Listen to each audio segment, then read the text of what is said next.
இன்னைக்கு பிரிட்ஜ் அகாடமியோட சித்திரநாட்டியம் இங்க நடந்துச்சு. நாங்க எல்லாருமே டாக்டர் சுமதி சுந்தர் மேம் கிட்ட ஒரு 3 மாதங்களா இதுக்கான பயிற்சியை நாங்க எடுத்துட்டு வரோம். போன வருடம் எங்களுக்கு கஜநந்தனம் அப்படின்றத சொல்லி கொடுத்திருந்தாங்க மேம்.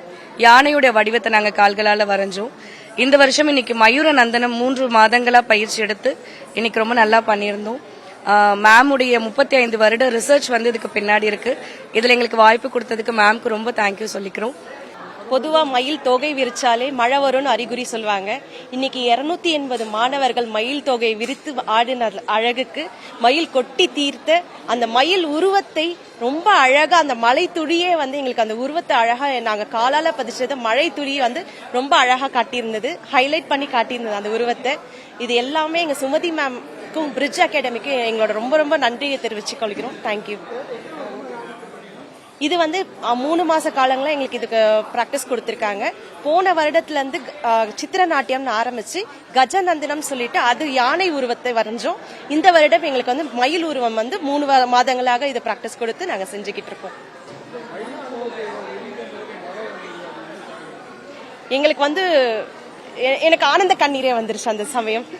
ஏன்னா ஒரு விஷயம் செஞ்சு நம்ம சக்சஸ் ஆகும் போது அதுல வர ஒரு சந்தோஷம் வேற எதுக்கும் ஈடாகாது. அந்த உழைப்பு, கடின உழைப்பு 280 பேர்களும் வேற ஒரு மாவட்டங்கள் வேற ஒரு கண்ட்ரீஸ்ல இருந்து செஞ்சிருக்காங்க. அந்த கூட்டு முயற்சிக்கான பலன் அந்த மழை என்று நான் நினைக்கிறேன். Thank you so much. Last time கஜநந்தனம் நடந்தது. அப்பவே நான் பார்ட்டிசிபேட் பண்ணணும்னு ரொம்ப ஆசைப்பட்டேன். ஆனா அதுக்குள்ள நிறைவடைஞ்சிடுச்சு. ஆனா இந்த வருஷம் கண்டிப்பா இதுல நம்ம கலந்தே ஆகணும் சித்திரநாட்டியம் சொல்லிட்டு நான் ரொம்ப வெயிட் பண்ணிட்டு இருந்தேன். அதை அனௌன்ஸ் பண்ண உடனே ஃபர்ஸ்ட் ஒர்க் ஷாப் போட்டாங்க மேம். ஒர்க் ஷாப்லயே அவ்வளோ நிறைய சொல்லி கொடுத்தாங்க, நிறைய விஷயங்கள் நாங்க கத்துக்கிட்டோம். ஒர்க் ஷாப் முடிஞ்ச உடனே தான் இந்த மாதிரி சித்திரநாட்டிய ப்ரோக்ராம் அனௌன்ஸ் பண்ணாங்க. அனௌன்ஸ் பண்ண உடனே நீங்க நம்ப மாட்டீங்க, 350 பேர் இதுக்கு என்ரோல் பண்ணாங்க. அப்ப எந்த அளவுக்கு அந்த ஒர்க் ஷாப் இருந்திருக்கும் எல்லாருமே என்ரோல் பண்றதுக்குன்னா. இன்னைக்கு மழை வந்தது இட்ஸ் கம்ப்ளீட்டா அன்எக்ஸ்பெக்டட் திங். ஏன்னா நாங்க ப்ரீபோன் பண்ணிட்டோம் ப்ரோக்ராமே. நாங்க மழை வரும்னு தெரிஞ்சுதான் 12 மணிக்கு ஆரம்பிச்சோம். அப்படியும் அந்த மயில் தொகை விரிச்ச உடனே மழை வந்தது அமேசிங்கா இருந்தது. என் லைஃப்ல நான் சின்ன வயசுல இருந்து டான்ஸ் ஆடிட்டு இருக்கேன். ஆனா இது வரைக்கும் நான் மழையில ஆடினதே கிடையாது. It's a life time experience for me. இதுக்கப்புறமும் இந்த மாதிரி மழை கொட்டுமா நான் ஆடும் போதுன்னு தெரியல. வண்டர்ஃபுல்லா இருந்தது. நான் கம்ப்ளீட்டா என்ஜாய் பண்ணேன். Thanks to nature, thanks to Sumathi ma'am, thanks to Bridge Academy. Thank you all. Hi, this is நமஸ்காரம். This is Srividya. ஸோ நான் பிரிட்ஜ் அகாடமியில் என்னோட குழந்தைங்க எக்ஸாம் எல்லா வருஷமும் எழுதுவாங்க. அண்ட் அது மூலமாக தான் எனக்கு இந்த மயூர நந்தனம் அண்ட் நர்தனமோட ஆப்பர்ச்சுனிட்டி கிடைச்சிது. அண்ட் என்னோட குழந்தைங்க இன்ஃபேக்ட் இன்னைக்கு நர்தனம் ஆடினாங்க. ரொம்ப குட்டி குட்டி குழந்தைங்க எல்லாருமே ரொம்ப பியூட்டிஃபுல்லா ஆடினாங்க. இன்ஃபேக்ட் இந்த மழை வரப்போது நான் ஒரு செகண்ட் யோசிச்சேன், சரி ஆடிடுவாங்களா அப்படின்னு. பட் இன்ஃபேக்ட் அந்த மழையில தான் அந்த குழந்தைங்க இன்னும் நல்லாவே ஆடினாங்க. அண்ட் சேம் திங், எங்களுக்கு நந்தனம் ஆடுற போதும் எங்களுக்கும் அந்த மழையில we had a lovely time. In fact அப்போதான் நாங்கள் கொஞ்சம் ரொம்ப எனர்ஜி வந்தா மாதிரி இருந்தது எங்களுக்கு. இனிஷியலா கொஞ்சம் இது ஆடுற போது வி வில் ஹேவ் கொஞ்சம் எனர்ஜி டவுன் ஆகிற மாதிரி இருக்கும். பட் அந்த மழை வந்தோடனே லிட்டரலா நாங்க பீகாக் மாதிரி, the way peacock gets happy when it rains, நாங்களும் அதே மாதிரி we were very happy and ரொம்ப என்ஜாய் பண்ணி ஆடினோம்.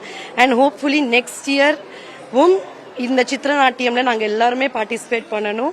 And thanks to Bridge Academy. Thank you. இனிய மாலை வணக்கம். இன்னைக்கு பிரிட்ஜ் அகாடமி சார்பாக நாங்கள் இந்த மயூர நந்தனம் ப்ரோக்ராமில் பார்ட்டிசிபேட் பண்ணோம். KFA மூலியமாகவும் பார்ட்டிசிபேட் பண்ணோம். இது ஆரம்பமுறை எங்களுக்கு ரொம்ப மகிழ்ச்சியாகவும் சந்தோஷமாகவும் இருந்தது. நன்றி, வணக்கம். நாங்க சித்திரநாட்டியம் பாக்குறதுக்காக வந்திருந்தோம். கையால இது சித்திரம் வரைகிறதே ரொம்ப பெரிய விஷயம்.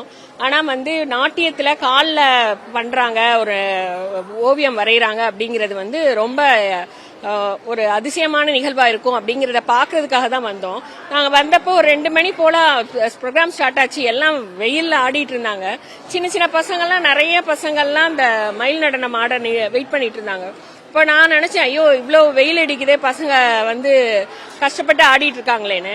அந்த டான்ஸ் ஆரம்பிச்சு கொஞ்ச நேரத்திலேயே அப்படியே அந்த மயில் நடனம் அவங்க கரெக்டா அந்த தொகையை விரிக்கிற சமயத்துல அப்படியே பெரிய மேகம்லாம் சூழ்ந்துக்கிட்டு பயங்கரமா மழை கொட்டி தீர்த்துருச்சு. அதை பாக்குறப்ப அப்படியே ஒரு கூஸ்பம் மொமெண்டா இருந்துச்சு. பசங்களும் சின்ன பசங்க அவங்க மழையில எப்படி ஆட போறாங்கன்ற மாதிரி நான் ஐயோ மழை பெய்யுது அப்படின்ற மாதிரி நினைச்சேன். பட் அவங்களுக்கு ஒரு புது எனர்ஜி கிடைச்ச மாதிரி அப்படியே பிளாஸ்ட் பண்ணிட்டாங்க. சூப்பர்பா இருந்துச்சு. அதை பாக்குறதுக்கு ரொம்ப எக்ஸைட்டிங்கா இருந்துச்சு. எல்லா டான்சர்ஸ், இந்த ஆர்கனைஸ் பண்ணவங்க எல்லாமே சூப்பர்பா பண்ணியிருந்தாங்க. ரொம்ப ஹாப்பியா இருந்துச்சு. இது வந்து என்னோட லைஃப் டைம்ல மறக்க முடியாத ஒரு ஈவெண்ட்டை வந்து நேர்ல பார்த்ததுக்கான மகிழ்ச்சி வந்து எனக்கு என்னைக்குமே எனக்கு மறக்காது லைஃப்ல.